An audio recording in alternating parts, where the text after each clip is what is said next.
eminent guests, all my eminent panelists, my friends, family, everyone who took the pains to come here on a Sunday evening, a big, big thank you. I understand how precious, Sundays are for most of us. Well, especially for a topic which is very, very relevant today, and we doctors are very, very sensitive about. Sometimes back I came up with my book Chronicles of a Gynecologist. I tried to focus on the two sections of society, women and doctors. I thought they suffer from stereotypes and people should know the realities they live every day of their lives. Couple of years later, I came up with my another book that was House of Doctors. This was more on about resident doctors and our young medical students, how they are overcoming roadblocks, pushing new frontiers every day of their life in their quest to be known as lifesavers. But somewhere along the line, I felt that I had not focused on one topic which I think we doctors, we are haunted by it every day. So I've tried to rectify it to an extent in my book, Anecdotes and Antidotes. Now, if you ask me, violence against doctor is a disease that is deep-rooted in the mindset of people. It reflects a deepening crisis, and it's a result of our breakdown of our socio-political system, and in its crudest level, it just reflects a mob mentality. And it is really unfortunate that while our Indian doctors are, gaining accolades worldwide, back home in India, they are facing a lot of hostility. As per IME, a report says that more than 75% of doctors have faced violence, some kind of violence at their workplace. Now, this violence could be physical violence, verbal abuse, telephonic threats, assault, murder, arson, vandalism. And doctors who have suffered from it are known to suffer not only economical problems and lack of loss of reputation, but also psychological trauma, stress, anxiety. They have left their works, and some of them have also given up their lives. On 29th March this year, a young and meritorious doctor, Dr. Archana Sharma, gave up her life. Why? Because she and her husband had the courage to leave a very secure job in a medical college and open a small nursing home in a small town of Dausa, just to fulfill their father's wish. Now, she also had the courage to take up a very anemic patient, a woman who had previously cesarean, and this woman bled uncontrollably later on. What was more unfortunate was that a local politician, a journalist, and a media person acting in collusion, they literally held them hostage over the dead body of the unfortunate woman who had died, just to extort money. Now, this example shows the vulnerability of our doctors who are especially working in the remote areas. And this case is not an exclusion. There have been innumerable, inexcusable cases that have actually scarred our medical community.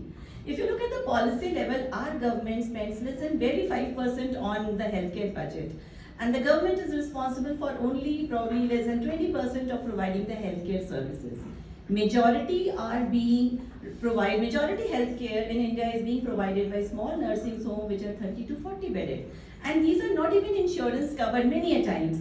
Here people are paying out of their pockets, so more chances of violence. Moreover, they might not have enough resources to deal with every complications. And here we have goons who are, literally forcing them कि ये patient आपको लेना है. So these people are the ones who are facing so much violence.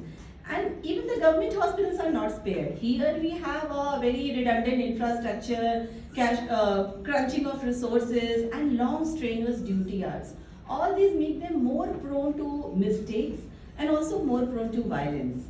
If we come to corporate and bigger hospitals, a doctor may be responsible for, at times even less than 20% of the total bill. But because it is his decision or her decision that makes the bill, people think that, they are responsible for it. So, when traditionally in India, we have always respected doctors. So what has gone wrong? These days there is so much in media about profit making, they have targets, doctors are writing unnecessary tests, doctors are writing unnecessary medicine. Why? Just to gain money. And it is not only common people who are saying that, people at the top, sitting at the top, very responsible patient also who are saying. Plus there are videos every other day. A viral video which is go immediately कि लालची doctor ने लूट लिया, मरीज को लूट लिया, and then पीड़िता के पति ने अस्पताल में आके तोड़ फोड़ कर डाली. And people think that whenever they, get cheated, whenever they feel cheated, of course they have every right to go and break the law, because there is no video that goes viral which shows that, these perpetrators are punished or there is no video when the media is going to show you the opposite side of story. And with the advent of modern medicine and new technology, medicine and medical care has increased globally everywhere. It is not only in India but everywhere. But because of illiteracy and ignorance of our people still think that because they have paid money, their lives have to be saved, and they are not ready to, accept any adverse outcome, which is very unfortunate. So I think suspicious, very not trusting patients, you always put doctors on guard. And a defensive, fearful doctor is not in the best interest of a country which is already suffering from a crunch of deficit of doctors. And in India, unfortunately, people think that providing health is the duty of the doctor, not the government. And so they become more prone to exploitation by everyone, government, corporate, media, and common people. Doctors, yes, they are put on a pedestal next to God. But the moment they come crashing down, from God they become heaven, shaitan, everything. And we are humans too. We all doctors are human too. We will make mistakes. And there's always a very stringent procedure to keep this in check. And in case there is an eventuality, when there are laws to take care for them, and at no point should this lead to violence against doctor. And I think we all need to join our hands together to put an end to this raging fire called violence against doctors. There are several ways to do it. We can bridge the gap by, improving the, I would say, sensitizing the people through social media, through such open forums, or through writing books. And what we need to tell them is that doctors cannot be made scapegoats or easy targets, Just rather we need very good political will and a strong legislation. I would say a political will above all to put an end to this. I would conclude by a few lines by Eric Segal, that we have turned doctors into gods and worship their deities by offering up our bodies and souls, and not to mention our worldly goods. And yet, paradoxically, they are the most vulnerable of human beings.